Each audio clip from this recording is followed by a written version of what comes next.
Yeah, but let me respond it's not accountability. It's false outrage. Yeah, but if you don't mind me saying, you're being slightly distracting from the actual story, which to me should be an open and shut case. Whether you're on the left or the right, it should not be difficult to watch footage of a white woman repeatedly using the N-word at an adult black male and then using it at a 5-year-old black child. Obviously, any human being, it seems to me, with any understanding of the history of the United States of America, should be able to say that is completely unacceptable and not go into some long speech about this, this, and this. It just is wrong. Didn't I say you shouldn't say it? Right. So I think we have to agree certain parameters. Shouldn't say it. So let's not ask how we got here. So certain parameters. So we just say that is completely wrong. Right. And then we move on to, is it right that she's now had hundreds of thousands of dollars in donations to support her? I say again, that is completely ridiculous and outrageous. And it's been whipped up by a fake kind of moral equivalence. Well, you know what? People are racist about white people, so of course we should support her. No, just take a line in the sand and say, if you use the N-word against black people, you are being racist. If you're white, you know you're being racist, you shouldn't do it, and you should face consequences when you do it. And your first reaction, if you're somebody else involved who's white looking at that story, shouldn't be, here's some of my money to help you, you poor victim. She wasn't the victim. The victim was the 5-year-old black child that she racially abused, and the adult black person she racially abused. We should all be able to say, yes, that is what happened there. There's no equivalence, there's no ambiguity, there's no, you know what, maybe this story, no, let's just have a clear line in the sand and say, that is wrong, that is racism. End. Surely? No. Now, do you want to know which part I disagree with? Yes. Certainly not the part that I already agreed with. Shouldn't yell the N-word at a black person 5 years old or 50 years old. But the reason for the GoFundMe amount, you can simply dismiss it and say those people are racist. Or I am telling you that you are seeing a statistical reality emerge where, by and large, the rejection of countries like where you and I are from, the policing of speech, and the out-of-context use of boogeyman words to try and destroy people's livelihoods, where white people are going, yeah. The conversation, though, isn't that you shouldn't do that. We all know that. The conversation is, I can lose my job if I sing along to my favorite hip-hop album, whether Enter the Wu-Tang or Kanye's College Dropout. That's the conversation. And you have people who are tired of it being used as a cudgel. You know what you're sounding like, Stephen? You know what you're sounding like? You're sounding like the woke right, a phenomenon I didn't even know existed, but then I've been reading and writing about it. You've been labeled the woke right, and here you are, to me, I say this respectfully, sounding like a paid-up member of the woke right. Because what you're trying to do is say that there is some equivalence. I remember a sonority girl who had been singing along to a Kanye record, which included the N-word, and she was caught on camera at a party singing the chorus, which was the N-word, and she sang it, and she then got into all sorts of trouble and got suspended and so on and so on.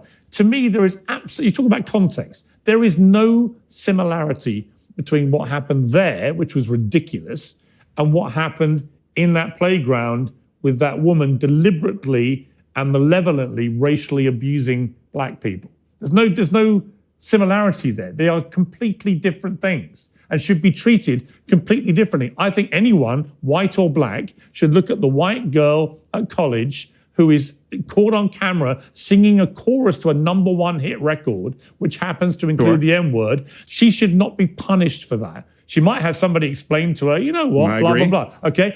But there's no equivalence between that and what happened in that playground. Because you talk about context, the context of the one in the playground was to be deliberately racist. Well, the context of the playground was that her child was having another child steal from her child's bag, and she was upset. And again, it still doesn't make it right, but let's also provide some context. The point that I was addressing was you labeling everyone who gave to the Give, Send, Go. By the way, I've also never been labeled woke, right? That's very, very silly. $782,000, I believe, give or take. Maybe it's $882,000. But hold on a second. You say that every single person who is giving to that is the equivalent of the person yelling the N-word at a 5-year-old. I didn't say that. We say the same thing. No, I didn't say that. Hold on. No, I didn't say that. That's the interruption. I said they're wrong to do it. I'll be done in 20 seconds. 20 seconds. Would we also say then that the people giving to Carmelo Anthony, support the wanton stabbing of white kids who die in their twin brothers' arms? What I'm saying is there is a reaction to people being told to sit down and shut up and silence is violence, and words being used to end their livelihoods. And that is the conversation that is taking place in this country. And most people are refusing to have it. Of course, you shouldn't yell the N-word at a 5-year-old. You got it. Piers Morgan's not getting it. Steven Crowder had to say multiple times he agrees what she did to that child was wrong. Piers kept pushing it, but Crowder wasn't even arguing. What he is saying is we need to examine why people are giving money to this lady to defend herself. Close to $800,000. That's a lot of money in a few days. Money speaks louder than words. People don't just give money out of goodness of their heart. It is a response to what's been building for years. And Crowder wants to have a conversation about that. Let's keep going. But there's no segment if that's where we end it. Let's discuss why you have tens of thousands of people giving money for something they never would have donated to a mere 10, 15 years ago. Don't we think it would have been better before we got to the point of the Holocaust for someone to say, hey, wait a second. How did we end up here believing that only Jews carry these communicable diseases? How did we end up here, all of us accepting these negative stereotypes? Hey, wait, how did we end up here othering these groups of people? I think the how you've gotten there matters, and I think the prescription for it is important, and that's what I'm trying to focus on. The prescription is more dialogue and doing so in good faith rather than this word whack-a-mole that we're playing in this country. Back to Uncensored. Okay, Mark Lamont Hill, welcome back to Uncensored. I saw your reaction in another podcast I think you did, where you were pretty aggrieved at what you thought I was trying to do there. And just to reiterate to you, in the moment, I was trying to expose her cowardice. And I listened to your impassioned, immediate response to my challenge. And I feel like, watch the setup of this debate. Piers Morgan's doing two things at once. He's semi-apologizing to Lamont Hill for the last round, and he's outsourcing the argument to Crowder so he doesn't have to hold it himself. Both moves protect Piers. Neither one is about finding the truth. Immediately realized this would not be a smart thing to do. It certainly wasn't premeditated. It certainly wasn't from anything other than a place of you are an unashamed racist who says you say this word all the time, including to black people. I bet you don't. And he was just saying this to be performative. Let's see if I'm right. And, with hindsight, it was a little ill-advised, but it wasn't me trying to be theatrical or get a viral moment, just to reassure you, because you and I go back a long way. I wouldn't want to deliberately put you in that position. And you very quickly responded and made me immediately realize the peril of potentially doing what I was trying to do. But in relation to what Steven Crowder says, now look, a lot of what Steven says, I agree with. I do think we've got to a weird place in society where words and language have been ridiculously over-weaponized and used to cancel people and ruin their lives and so on. I agree with that. But I also think there are certain things and words and phrases which have been accepted by society for quite some time now to be completely unacceptable. And one of them is the N-word, particularly when it's used against black people by white people, right? And this woman, the way this Lily Gaddis sort of proudly giggled her way, talking about how proud she is to say it and so on, I found completely repellent and disgusting. But in terms of what Steven said about, this is heading to a dangerous area if you weaponize words generally, is he right? In the abstract, sure. I mean, I think if you weaponize a bunch of words and people don't have the safe space to say what they want or say what they believe, it could be a very dangerous space, because what I find to be offensive, you may not. What I find to be extreme, you may find to be moderate. What I may see as outside the proverbial Overton window, you may not. And so you never want to get into a place, to use Steven's language, where we're just doing the linguistic whack-a-mole. I agree with that wholeheartedly. But I don't think that's what's at issue here. I think there are a few things. You all said a bunch of interesting things that I want to that I want to get at. The first thing is, I guess, to Stephen's initial point about my self-emasculation. At the thought, I wasn't melting down, as some on the right have said, because I was afraid that this boogeyman N-word was going to pop out of her mouth and I was going to fall away. That wasn't the point at all. I think you actually characterized it properly, Piers. I was frustrated not at the looming threat of the N-word coming out of her mouth. It was at the spectacle that I felt like in that moment was being created that was wholly unnecessary. And again, I don't think you were doing it intentionally at my expense, but we're all hosts. There's a moment where you got somebody on the ropes, and we know it's a good moment. We know it's a big moment. And getting a white person to say the N-word, it's like a Few Good Men. It's like, did you order, it's a Jack Nicholson moment, right? If you can get them to do that, that's a big moment. And I get that. I guess my point at the time was, it's not the smoking gun that we think. White people don't lie about using the N-word. They lie about not using the N-word. If she already said, I use the N-word in private. So no one pretends to use the N-word when they don't. So I actually didn't think that we needed that confession out of her. For me, as far as the other point here, I don't accept Stephen's analysis here of the donations to the campaign. Even if he is right that people were donating out of some political reaction to our hypersensitivity as a society, that's the wrong person to do it to. Do it to the person that's getting doxxed because they made a mistake 10 years ago. Do it to the person who rapped the N-word, on Gold Digger and suddenly it has lost their ability to go to college. There's all kinds of people who we might say, even if we don't agree fully on the context, who we could say, hey, is a better example of the cause. But as you said, Piers, this is somebody who was using the word in the exact context that we're afraid of, or not afraid of, in the exact context that we're frustrated about, in the exact context that we think it's being used in. And so to dump money, almost $800,000 into her coffers, it ultimately rewards her for using that language. Imagine if an arsonist were to set a building on fire, and all three of us agreed that arson should not get the death penalty. I think we probably all agree on that. But if we were to then take $1 million and dump it in their GoFundMe to fund the arsonist's legal defense, and now they get off. This is Lamont Hill's strongest point in the entire debate, and I want to give him the credit where it's due. But what he is essentially saying is pick a case that he approves of. What he doesn't know is it's the media that picks the case for the donors. The donors don't have time to research. They don't have time to fact check. They only listen and hear what the media sings about. And this has been the case. Shiloh Hendricks' case has been the case that the media has been going after. So by the time donors show up, the case has already been picked up for her. So I get that. I get Lamont Hill's point. But people don't really get to choose a case. The media attacks a particular person and people react to it. Is that the right way to do it? Is that the right call? There might be other ways to do it than to fund the person who's done Mr. Crowder has very politely raised his right hand to speak, which I think is a rare example of good manners on this program. So, Stephen, your response. Well, it's the Canadian in me, and actually, Dr. Hill and I have go a while back on Fox News, and like I said, he's always been a gentleman, and I do accept his. I saw him on a podcast later explaining that he didn't know who the guest was going to be. This is after the fact, and I have a much greater understanding now. I also get it. I will say, great, now do stabbing. And I think I know what the answer is going to be. Can we both, if we want to find common ground here, agree that, yeah, we really find ourselves at a weird point in this country when a bunch of people are giving to a lady who yells the N-word at a 5-year-old, and a bunch of people are giving to someone who is famous for no other reason than allegedly stabbing an innocent person? I know that we'll say it's because innocent until proven guilty, but this is the information that we have on both of these scenarios at this point in time. And what I'm discussing is the prescription moving forward. And one final thing.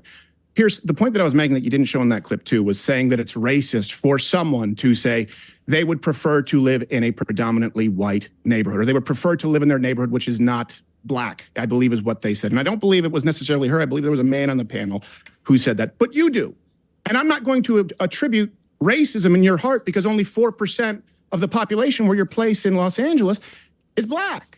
I think we need to stop attributing and imbuing hatred, and I think we need to stop empowering them. But we do find ourselves at a point in this country where neither of these give, send, goes would have blown up if it existed 10 years ago. Why? How'd we get here? I actually, well, Mark, I'll get you to respond. I have to say, in a way, completely different scenario. But how we got here, I think the same blame can be attached to how we got here to what is going on with the reaction to Joe Biden's health news. I made a point last night on X when that story broke. I was staggered by the instantaneous mockery, abuse, glee, ecstasy, desire for him to die that poured out in response to my tweet revealing this news about him having aggressive advanced stage 4 prostate cancer metastasizing to his bones, which is clearly an incredibly serious situation for a man of his age. And I just made the point, the guy's served his country for 50 years, whatever you think of it, this is the moment just to wish him well, isn't it? The answer was no, and has carried on being no for the next 24 hours in the most stunningly abusive, horrific, ghastly manner, totally inhumane to me. And I think the common theme, Stephen, of the two things is social media. Social media has, I think, inflamed social and racial tensions to a point where people just don't think the normal rules of society apply. They can be as disgusting and inhumane and racist and sexist and whatever they want to be as they like, with no accountability in almost every case. And we've become almost neutralized to that kind of thing. And part of the problem is that when people like you and me, and Mark, I'm sure, launch staunch defenses of the right to free speech, the wrong ears take it as the right to be openly racist and all these other things with no accountability. They misunderstand what free speech actually entails. It doesn't mean you're never going to be held accountable for what you say. When Shiloh Hendricks said that she said the N-word, whatever, this was her right to free speech. Yeah, but everybody else has a right to hold you accountable for it. And it's the second part of that equation, which is, I think, important. So, Stephen, your response to my thesis. Yeah. Yes, I disagree. I think social media is a part of it, but I also don't think that we're dealing with an accountability culture as far as the country. I think we're dealing with a false accountability culture as far as the media and those in the establishment. You have myself, for example, who was demonetized, throttled on YouTube for simply using the term lesbian queer, someone who referred to themselves as a lesbian queer. It was a quote.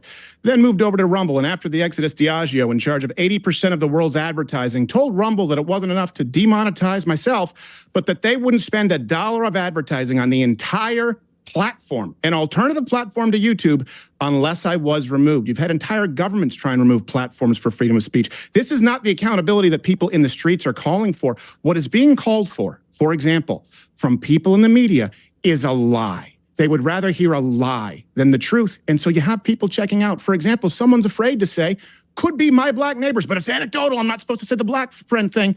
Move to the same neighborhood I have because it's safer and there's a stronger sense of community. But if you want me to lie to you and say, I picked that neighborhood and it just so happens to be more mixed or more white, but my neighbor's a former Dallas Cowboy, you can demand a lie, but the media is demanding the lie, not the American people. I am in no way concerned going down to a black neighborhood because I do it to the tune of hours, hundreds of hours of footage and hundreds of millions of views discussing these issues. The challenge I run into is when someone else, a third party, wants to play a game of telephone and tell them that it's racist. You can go and watch. I had not one, not two, but 10 people in this installment say, yeah, I think all lives matter. I think anyone who says that's white supremacy is out of their mind. They don't speak for us, the black community. I'd never know that unless I had that conversation with them. Very few people are doing it. You're demanding a lie of people. Okay, Mark, your response. Crowder nailed it.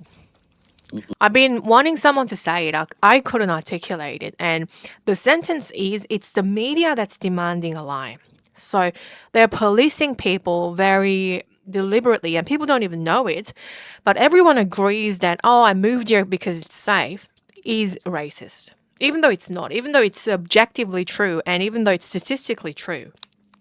So when people can't even be honest about their own lives in small chats or in public, something inside them dies.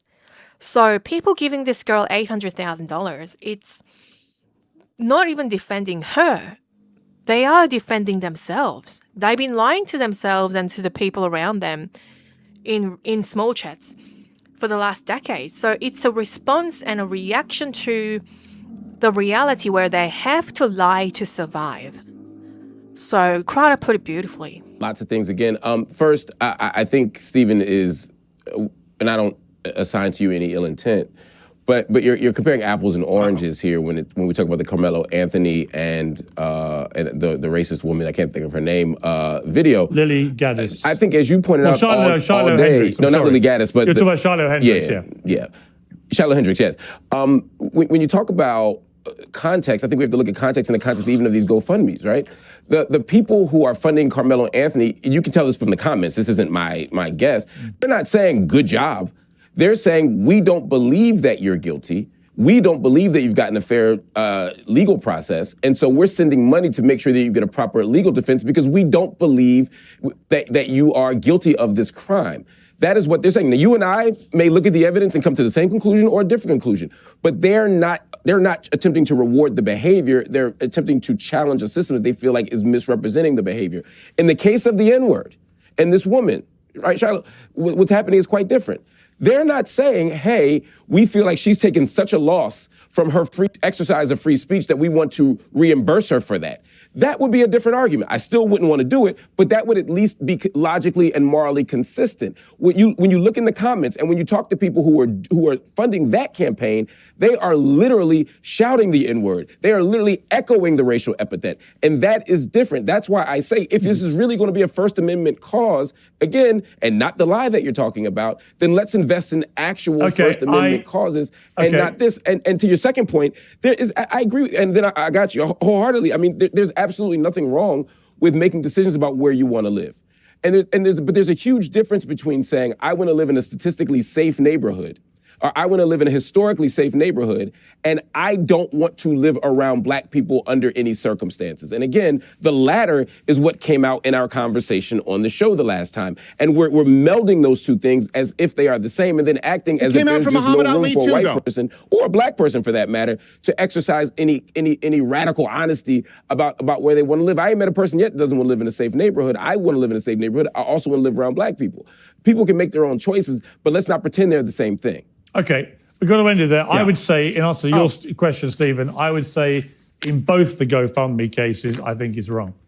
I think the intentions... Stabbing is worse than a word. I think the intentions on both sides are actually malevolent and wrong. They're not doing it out of any great sense of social justice or anything. They're doing it because they're taking a side based on skin color in both those stories, I think. So I think... murder is worse than yelling. Yeah, listen. I think.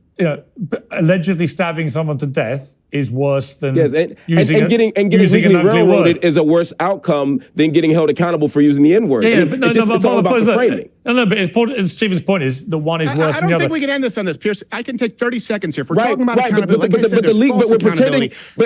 are you against catch and release? That framing suggests that the money is going for the behavior. Are you against the discount under $1,000 or less where a shopkeeper has to close down because of the name of systemic restorative justice? Are you against cash and release? Are you against cash bail? Are you against the idea that people can shoplift and not be held accountable for their actions? Let's talk real accountability for actions and not false accountability for words. I believe that stabbing someone is worse than saying a word. Both are bad. Me, Mr. Traditional.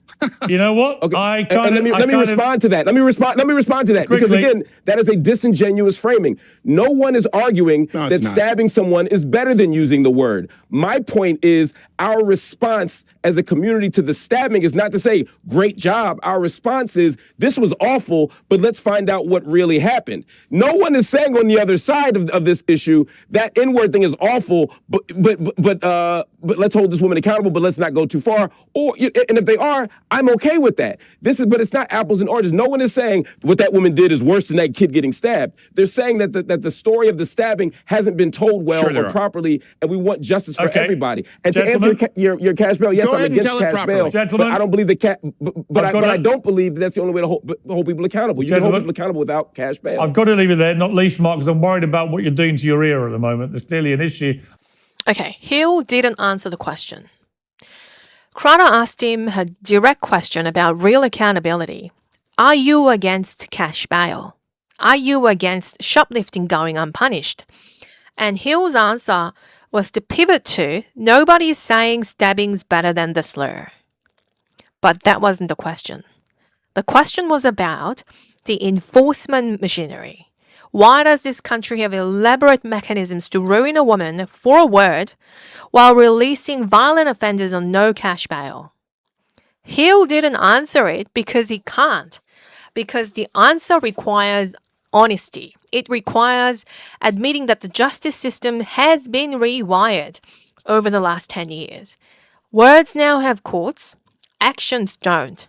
And when you invert the enforcement that way, you produce the exact culture Crowder is describing. Of course, $800,000 were raised. The system used to punish what you did. Now it punishes what you said. And it does both with less and less proportionality.